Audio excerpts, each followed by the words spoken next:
Hey everyone, I'm Wile E. I'm the author of the MAGPIE Coffin, along with Catfish in the Cradle, and co-author of Perfectly Fine House.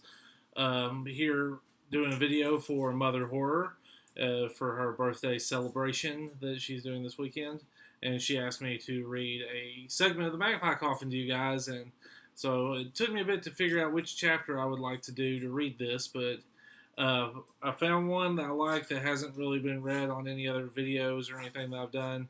So I'm going to read chapter 8 to you guys, and I hope you enjoy it.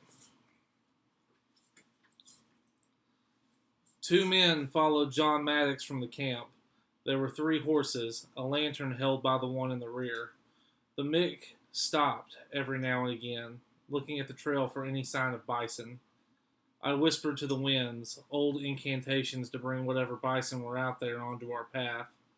Maestro was breathing heavily.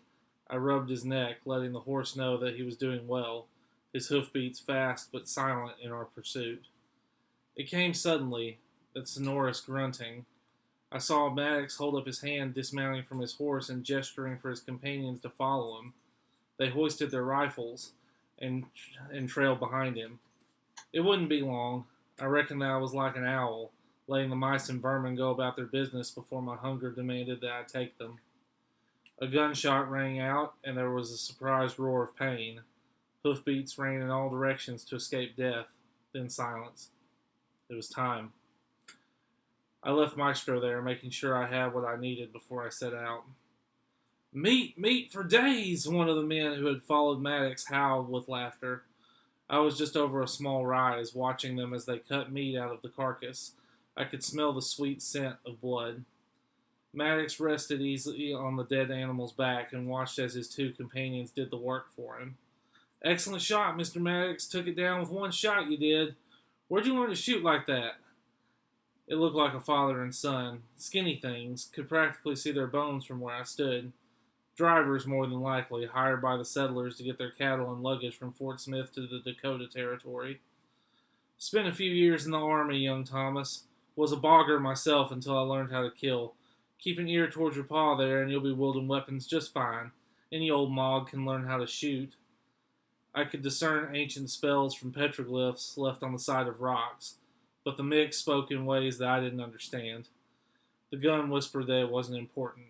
Just kill him. You'll want to keep a sharp lookout, Floyd. I just finished making war on the Comanche.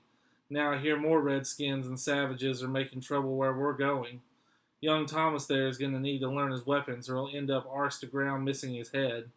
I've seen it happen more than the gunshot rang out and John Maddox's kneecap exploded. The blood gushed across the stained hide of the dead bison as he fell back, caterwauling like a rabbit on the bad end of a coyote's teeth. The man, Floyd, and his son Thomas both looked around. I heard Floyd scream to his son to get behind him when he saw me. I grinned broadly, the gun sang, and I fired a bullet straight for Floyd's heart. He stared down for a moment, the hole leaking out bright red. He coughed once, looking at his son in confusion. I wasn't more than a horse length away now. Thomas sputtered out fresh tears that splattered into the dust as his father fell over, still grasping for his rifle to protect his boy. Something in my heart twisted, but the gun drowned it out. A bullet came for every man, and Floyd would have defended my enemy.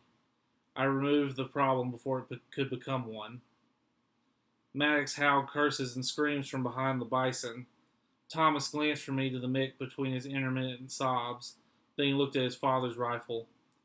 Wouldn't do that, boy. I said it simply. He looked up at me with all the hatred that he had a right to send my way. Wouldn't do you any good, and I'm not for killing children.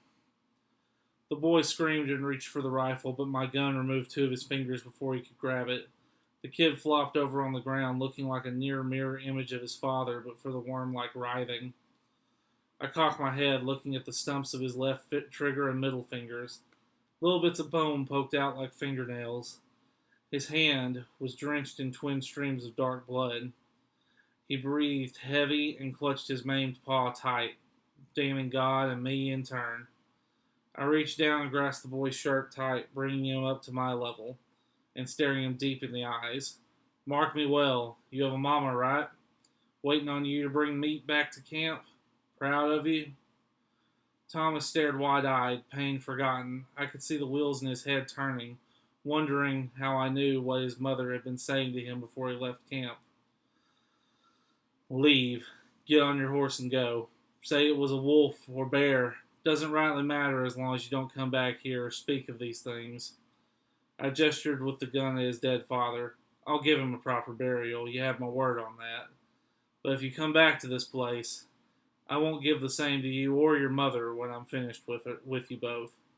I let the threat hang in the air, watching as his eyes tracked over mine, memorizing my face. Wasn't going to be too hard to forget. I had no doubt that he was going to be carrying my face for the rest of his life. Now go on. I dropped him in time for John Maddox to come stumbling around the bison, hopping on one foot like he was a bird looking for something to eat. He had his rifle raised, but it didn't do him much good. His other kneecap exploded when I fired, his shot going wild. It was like a sweet music when I heard that high-pitched screaming. Leaving Thomas on the ground, I walked to Maddox and kicked his rifle away from him.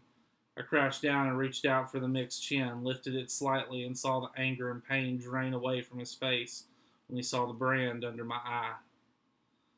Hello, John, I grinned. Been looking for you.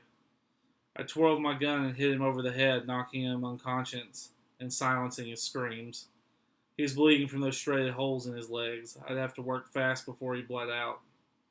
I heard crunching dust and glanced back to see Thomas heading to his horse. He walked in a sideways stumble, cradling his hand tight.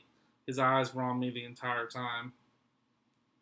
How old are you, Thomas? I called. The boy was at his horse. He hesitated a moment before answering. 13, sir. Remember our agreement, Thomas. Don't speak of the things here and don't come back. I said it jovially, couldn't help it really. Excitement always flooded my senses when I caught up with the person I was after. I remember, sir. He climbed onto his horse, wincing a bit, but then he called out once more to me. I'm going to find you one day, mister, after I get Ma taken care of. I'm going to kill you. He spurred the horse and dust kicked up into the air as he vanished into the night. I chuckled a bit to myself, looking back down at John Maddox. I'll look forward to that day, kid. So that was part of Chapter 8 for the Magpie Coffin, and there's the wonderful cover by Justin Coons, who is doing the artwork for all these Splatter Westerns coming from Death's Head Press. And I'd like to thank Mother Horror for having me on. And y'all enjoy the book, and y'all enjoy all the things that she is promoting.